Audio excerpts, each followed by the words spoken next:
ओम। प्यारे बहन भाई हो, आप हमने यदि हमारा सत्य प्रकाश चैनल अब तक सब्सक्राइब नहीं किया हो तो कर लें, और यदि आपको हमारी द्वारा बताई गई बात अच्छी लगे तो आप लाइक ज़रूर करें, जिससे हमको बोध हो कि आपको पसंद हो रहा है।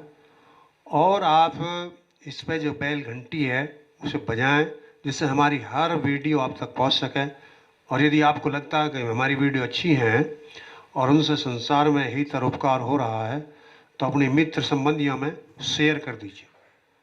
अब साथियों, हम प्रारंभ करते हैं। आज का जो हमारा विषय है, मूल विषय है, क्या ईश्वर है?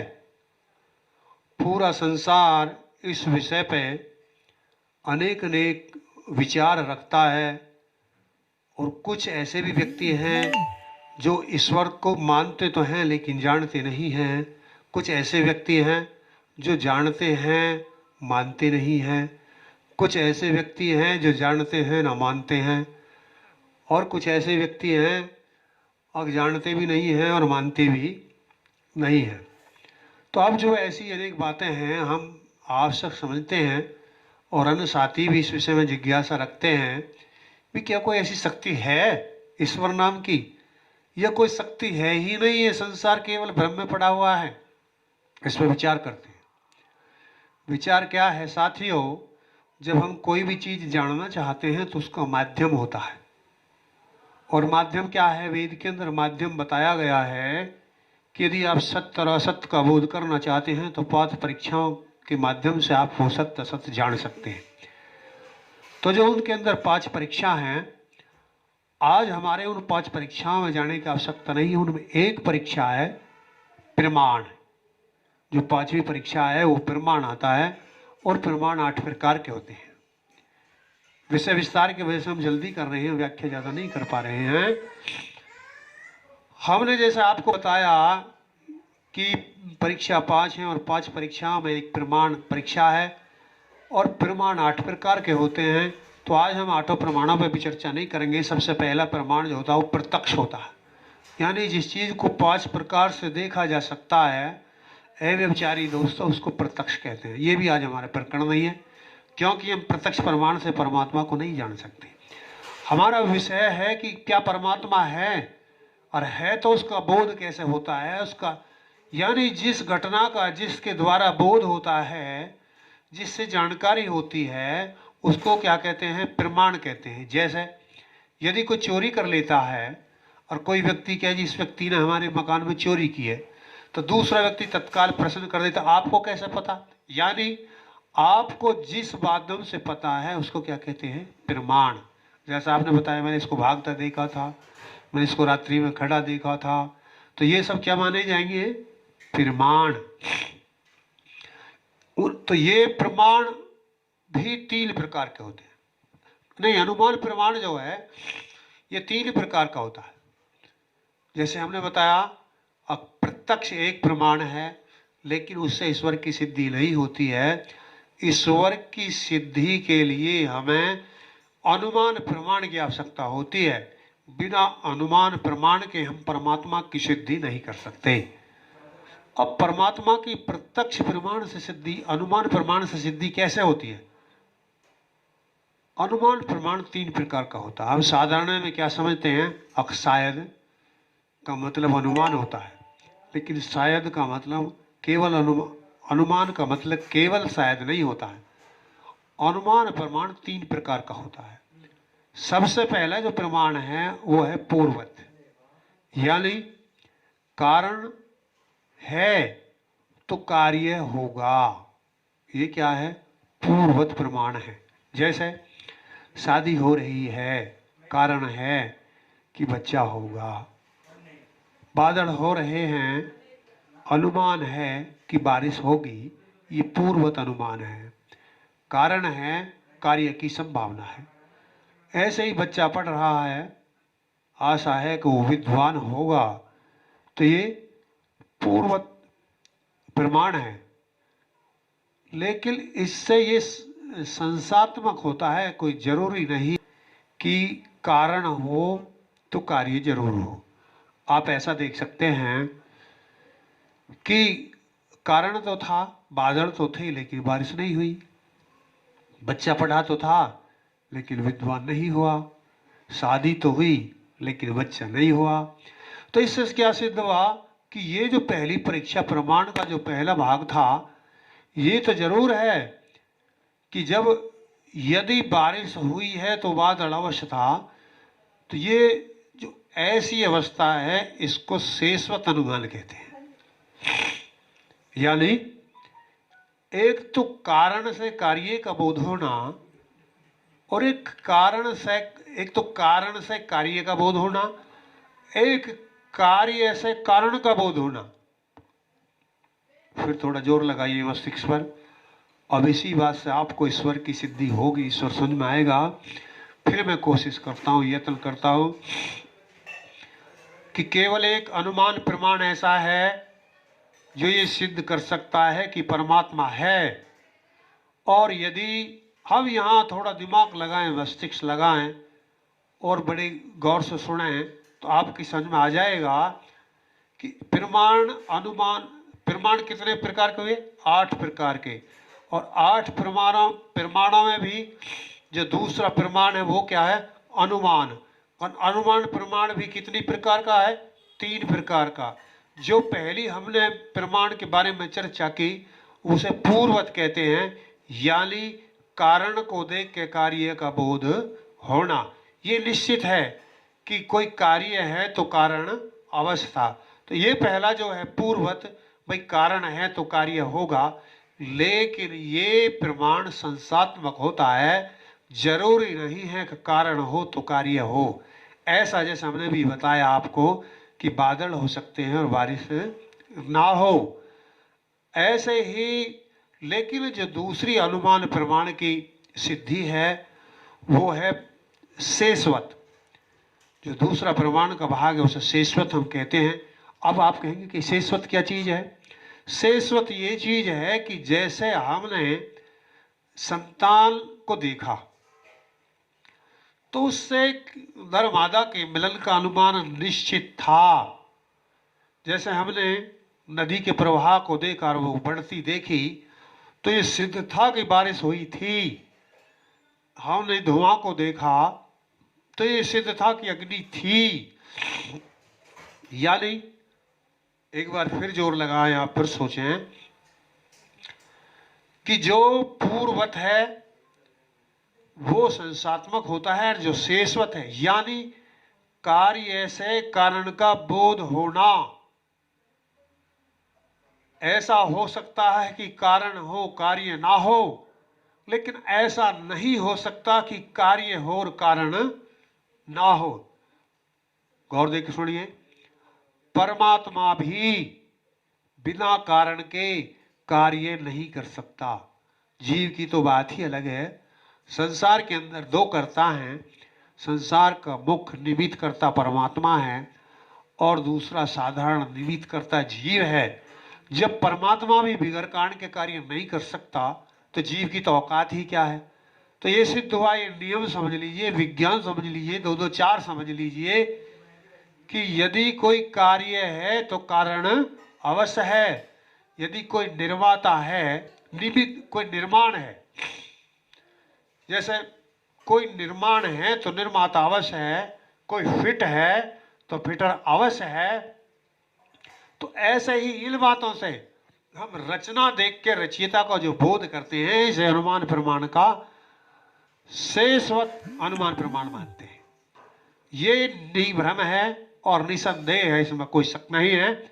जैसे आप अपने मकान में रहते हैं, आपने अपने मकान का निर्माता नहीं देखा, लेकिन आपने अपने मकान को देखा है, तो आप दावे से सत्यता से कह सकते हैं कि इस मकान को किसी व्यक्ति ने बनाया था।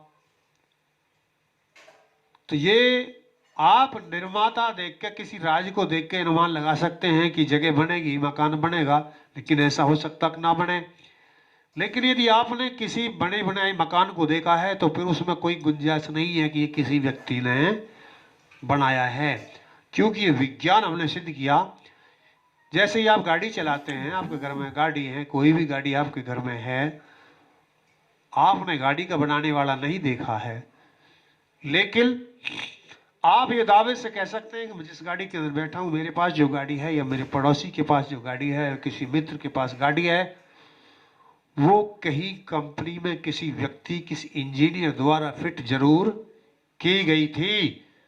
क्योंकि ये विज्ञान है कि बिगर फिटर के फिट हो नहीं सकता, बिना निर्माता के निर्माण हो नहीं सकता। जब आप इतनी बात समझ जाएं कि बिना फिटर के फिट नहीं हो सकता, बिगर निर्माता के निर्माण नहीं हो सकता, तो अब हम रचना देखते हैं। जो आपकी रचना है, आप मनुष्य हैं, या आप देखते हैं रचना पशु है, पक्षी है, ये जितने भी जीव जंतु हैं या औषधि हैं, फल हैं, अन्न हैं, तो इनको आप रचना मानते हैं या क्या मानते हैं? ये रचना है, ये कार्य है। और जो हम पूर्व सिद्ध कर आए हैं, कर चुके हैं कि यदि कोई रचना है तो रचयिता अवश्य होता है। अब आप विचार कीजिए, मनुष्य का रचयिता क्या कोई वैज्ञानिक है, क्या कोई डॉक्टर है, क्या मेरी माता थी, क्या मेरा पिता था, या कहीं अन्य बैठा कोई व्यक्ति ऐसा है जो उसको नियंत्रित करता है, जो मनुष्यों की रचना करता है? नहीं कर सकता। कोई भी मनुष्य की रचना नहीं कर सकता, और कोई भी मनुष्य किसी जीव जंतु की रचना नहीं कर सकता। कोई भी मनुष्य गेहूं का एक बीज नहीं बना सकता, गन्ने का एक पौधा नहीं लगा सकता पूरा जन्म लगा करके। आप देख लीजिए, गन्ने से तो कुछ बना सकता है, अन्न से कुछ बना सकता है, मनुष्य से अन्य कुछ बना सकता है, लेकिन मनुष्य नहीं बना सकता। तो इससे सिद्ध हुआ कि इनका रचयिता कोई और है। तो जो इनका रचयिता है, एदृश है, ये हम सिद्ध कर चुके कि बिना रचना के रचना हो नहीं सकती। और रचना हम देख रहे हैं, आपके शरीर की रचना बिल्कुल फिट है, उसमें कोई न्यूनता है नहीं। तो उसमें कोई न्यूनता नहीं तो उसका फिटर रचयिता अवश्य है। अब जो उसका रचयिता फिटर है, जैसे आप गाड़ी के रचयिता को इंजीनियर कह सकते हैं और मिठाई के रचयिता को हलवाई कह सकते हैं, आदि आदि कुछ भी आप जो रच रहा उसका आपके पीछे नाम है। ऐसे ही जो इस शरीर की रचना करता है, जिसने आलू की रचना की है, पृथ्वी की रचना की है, सूर्य की रचना की है, जलवायु की रचना की है, वो क्या है? उसको परम शक्ति जो अदृश्य है। क्योंकि ये पृथ्वी की रचना बिना किसी रचयिता की नहीं हो सकती, सूर्य की रचना बिना किसी रचयिता की नहीं हो सकती। जैसे आप देखते हैं कि पृथ्वी कितने नियम में चल रही है, 24 घंटा में अपनी कीली के अंदर घूमती है और दिन रात्रि बनाती है। और यही पृथ्वी सूर्य के चारों तरफ एक वर्ष में घूम के ऋतु बनाती है। देखो कितना नियमबद्ध, इतनी विशाल पृथ्वी, इससे भी 13 लाख गुना बड़ा सूर्य। सूर्य भी अपनी कक्षा में चलता है, पृथ्वी भी चलती है। आपकी थोड़ी सी गाड़ी, छोटी सी गाड़ी, मोटरसाइकिल बगैर ईंधन की नहीं चल सकती। आप ये घर में खिलौना भी लाते हैं, उसे चलाना चाहते हो, चार्ज करना पड़ता है, सेल लगाना पड़ता है, और जो नहीं चलता। ऐसी जो आपकी गाड़ी हैं, यदि आप उनमें तेल ना डालें, सीएनजी ना डालें, पेट्रोल ना डालें, आदि आदि कोई भी ऊर्जा, बैटरी आदि ना डालें तो चल नहीं सकती। जब ये नियम है कि बिना शक्ति के चल नहीं सकती, तो इतनी विशाल पृथ्वी अपने आप बिना शक्ति के कैसे चल सकती है? तो जो इसमें बैटरी चार्ज करता है, जो इसमें डीजल डालता है, जो इसको शक्ति देता है, जो इसके नियमबद्ध तरीके से चलाता है। कैसे नियमबद्ध तरीके से? जैसे आप देखेंगे कि 25 दिसंबर को ही बड़ा दिन होता है, आप देखेंगे कि 23 जून को ही सबसे रात्रि छोटी होती है, आप देखेंगे कि किस मार्च को ही दिन रात्रि बराबर क्यों होते हैं। तो जो इतने नियमबद्ध तरीके से चला रहा है, ऐसे सिस्टम से चला रहा, एक भी सेकंड लेट नहीं होती, और इतनी स्पीड हम कल्पना भी नहीं कर सकते। जो पृथ्वी इतनी स्पीड से चल रही, हर ग्रह चल रहे, तो ये बिना चलाने वाले के नहीं चल सकते। जो इनको चलाता है, जो इनको रचता है, जो इनको नियंत्रण में रखता है, उसको क्या है? वो परमात्मा है। जो ऐसी अदृश्य शक्ति है, हमारे शरीरों की रचना करती है, हमारे भोजन की व्यवस्था करती है, हमारा संहार कर देती है, हमारे लिए फल वनस्पतियों का निर्माण करती है, पृथ्वी सूर्य का निर्माण करती है, वायु का निर्माण करती है, जो आंखों से नहीं देखी जा सकती, जिसकी रचना से रचयिता का बोध किया जाता है, जो ऐसी परम शक्ति है, उसको अल्लाह के नाम से नहीं जाना जा सकता, खुदा के नाम से नहीं जाना जा सकता। क्यों? कि आप बताते हैं कि अल्लाह कहीं 7वें आसमान पर रहता है या 14वें आसमान पर रहता है, या उसको शिव जी या उनके नाम से भी नहीं जाना जा सकता। किसी को आप क्षीर सागर पर रहता बताते हो, किसी को कैलाशनाथ पर रहता बताते हो, तो परमात्मा न राम के नाम से जाना जा सकता। परमात्मा, कृष्ण या शिव जी या अल्लाह ये दिशा विशेष में, स्थान विशेष में रहने वाले थे, इसलिए परमात्मा नहीं थे। परमात्मा तो वह है जो सर्वत्र रहता है, कण कण में रहता है, जो पृथ्वी का बनाने वाला है, पृथ्वी का चलाने वाला है, सूर्य का बनाने वाला चलाने वाला है, जो ऐसी शक्ति है, जो ऐसे समग्र संसार की रचना करके उसको नियंत्रण में किए हुए है, उस शक्ति का नाम क्या है? परमात्मा है। और इससे सिद्ध होता है कि जैसे बिना रचयिता के रचना नहीं होती है, बिना फिटर के कोई चीज फिट नहीं होती है, जब ये नियम सिद्ध हो गया तो संसार की रचनाओं को देख करके ये सिद्ध हो गया कि ये संसार की रचना बिना परमात्मा के नहीं हो सकती। लगता है कि आपको जो आपके शंका संशय हैं वो निर्मूल हो गए होंगे और आपको परमात्मा की सत्ता के बारे में विश्वास हो गया होगा। यदि आपको लगता है कि जो मेरे द्वारा बताई गई बात है और कुछ आप जानना चाहते थे, कोई कुशंका रह गई है और उनके लिए आप कुछ जानना चाहते हैं, तो आप कमेंट करके भेजिए जैसी प्रकार की आप कैसेट चाहते हैं, या इसमें आपको कोई अच्छा नहीं लगा है तो हम तत्काल आपको जवाब देंगे।